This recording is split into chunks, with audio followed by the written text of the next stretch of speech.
Right now, you're not just reading words, you're watching your own mind decode them. Your heart keeps a perfect rhythm, your breath moves without permission, and a memory could suddenly flash like lightning. All of it controlled by a soft, 1.5 kilogram organ. The real mystery isn't space. It's inside your skull, and it's far more complex than any universe we've ever mapped.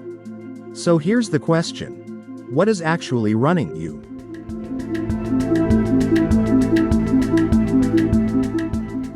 You don't understand. With your eyes, your brain interprets every signal and turns it into meaning. Your heartbeat, your breathing, your sudden emotions, none of it is random. It's regulated. Humans have always asked, am I the body, the mind, or something beyond both?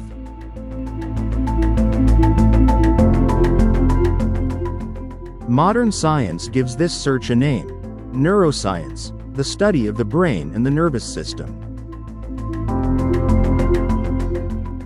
But the deeper we go, the more it stops being only medical. It becomes about consciousness, life, and even yoga. We call space mysterious, but the most complex universe discovered so far is the human brain.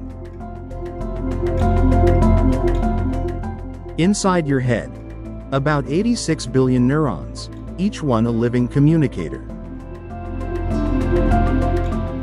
And each neuron can connect to thousands more, creating a web of staggering complexity. Your thoughts, emotions, decisions, everything emerges from this invisible conversation. So how do neurons talk? Not with words, through electricity and chemistry. The nervous system is your body's invisible government, power, internet, and command center combined. Without it, eyes can't truly see, ears can't truly hear, muscles can't move with purpose. Even the heart depends on timing signals. Your body is automated, but not accidental. Neuroscience divides this system into two: central and peripheral, core and cables. The central nervous system is the brain and spinal cord, your main headquarters. The peripheral system is everywhere else, nerves that carry messages to every corner. If the body is a city, the nervous system is electricity, internet, and administration at once. Now comes the real twist. The spinal cord isn't just bone. It's a superhighway of information. Pain, pleasure, fear, calm, everything travels through this route, up and down. Neuroscience says, without the spinal cord, the brain is blind and deaf to the body. And here is where yoga and science start walking the same corridor, right along the spine. Yoga texts describe thousands of nadis, but say three are primary: Ida, Pingala, and Sushumna. Neuroscience doesn't label them as physical nerves, but the pattern feels strangely familiar. Think of Ida as the calming system, Pingala as the activating system, two forces shaping your state. Science calls them parasympathetic and sympathetic, rest and digest versus fight or flight. Yoga says Sushumna is central and special, because real yoga begins when the two sides balance. That's why Sushumna is called the giver of yoga, because it represents the spine's deepest regulation. Yoga describes energy roots rising from the root region, some straight, some diagonal, some returning back. Neuroscience sees a clue here. Lower spine and pelvis host powerful autonomic nerve centers. From there, survival instincts, hormones, and emotions can surge, like an ancient engine underneath thought. So the Muladhara, idea aligns with a truth. The base region strongly influences the whole system. Now, one astonishing fact. Breathing is the only system you can control automatically or consciously. That's why yoga chose breath, because it's a doorway into the nervous system's control room. Slow, deep breathing activates the vagus nerve, one of the body's strongest calming pathways. When vagus activity rises, stress drops, heart steadies, mind clears, the body feels safer. So pranayama is not magic, it's nervous system retuning, like tuning an instrument back to harmony. Meditation adds the next step. You don't do something, you watch the mind itself. Neuroscience shows meditation can quiet the amygdala, the fear center that screams, danger. It can strengthen the prefrontal cortex, your clarity, control, and wise decision-making. And it slows the default mode network, the endless inner chatter that never stops talking. Yoga said it first. When mental waves settle, the seer rests in its own nature. Now the big question. Are illnesses only physical, or do many begin as nervous system imbalance? Science connects chronic stress to hormonal disruption, and hormones reshape immunity. So disease may show up in the body, but the first domino can fall inside the nervous system. Yoga explains it as nadi purification. Without inner balance, true health stays unstable. Now, immortality sounds extreme, but yoga often means something subtler than a body that never ends. It can mean awareness doesn't collapse, even if the body changes. Neuroscience has its own version. Keep neuroplasticity alive, keep learning, adapting, rebuilding. When the brain stays flexible and the nervous system stays balanced, aging becomes less of a dictator. But the future brings another twist.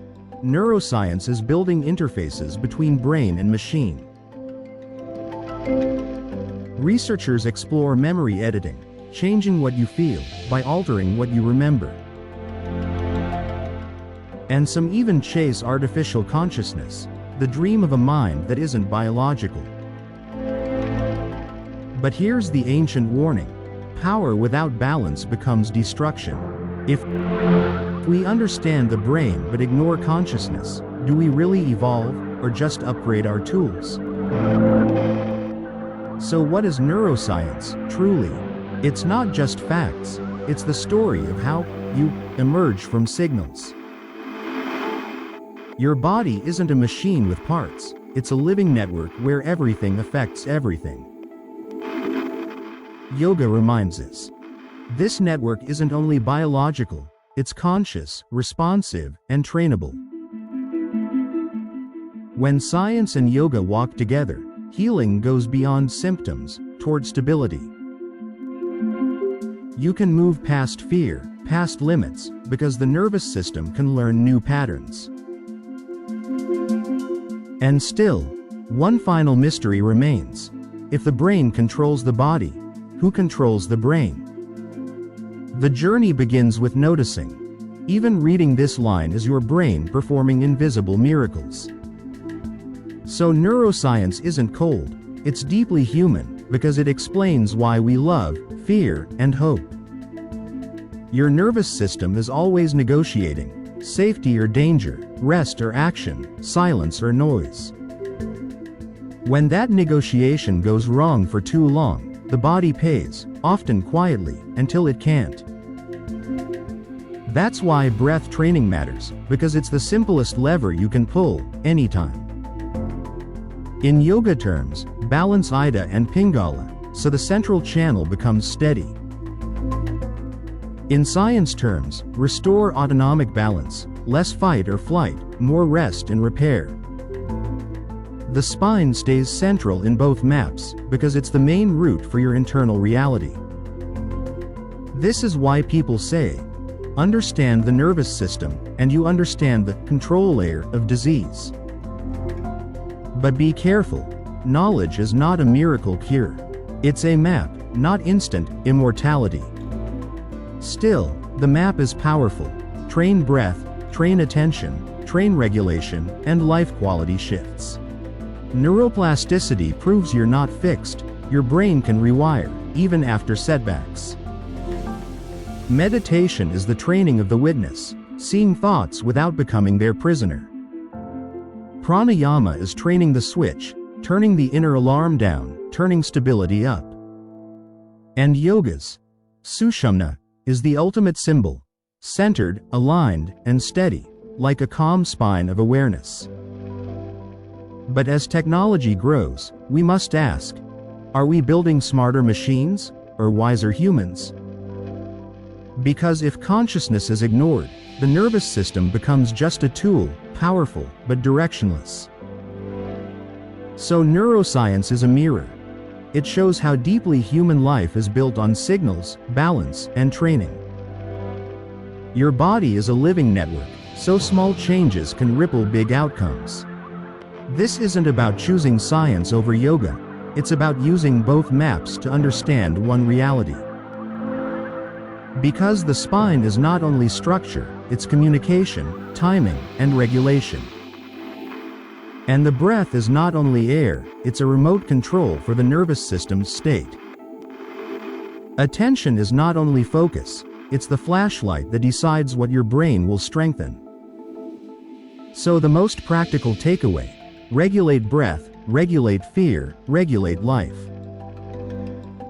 Yet the biggest truth stays humbling. The brain is still the greatest unsolved frontier. Every discovery answers one question and creates 10 new ones.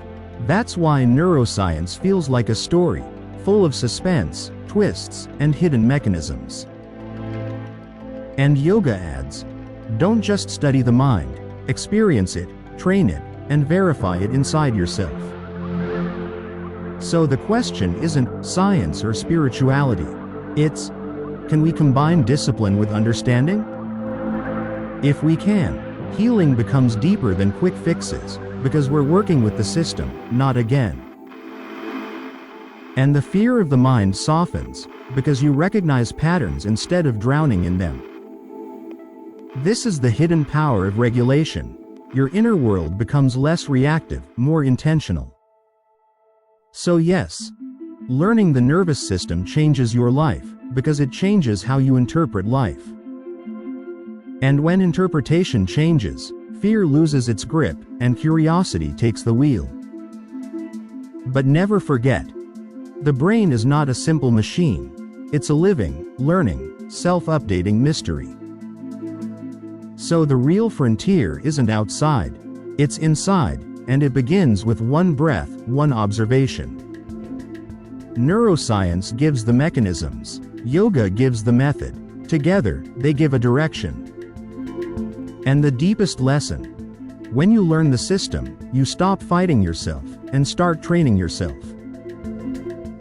So what did we really uncover? That your body isn't just flesh and bones. It's a living network, guided by signals, shaped by breath, and trained by attention. Neuroscience shows the wiring. Yoga shows how to tune it. If this changed the way you see your own mind, subscribe to Gurish Discovery. Like, share, and tell me in the comments, what practice makes your inner system feel most stable? And here's the unanswered question to carry with you. If the brain can be trained, who is the one doing the training?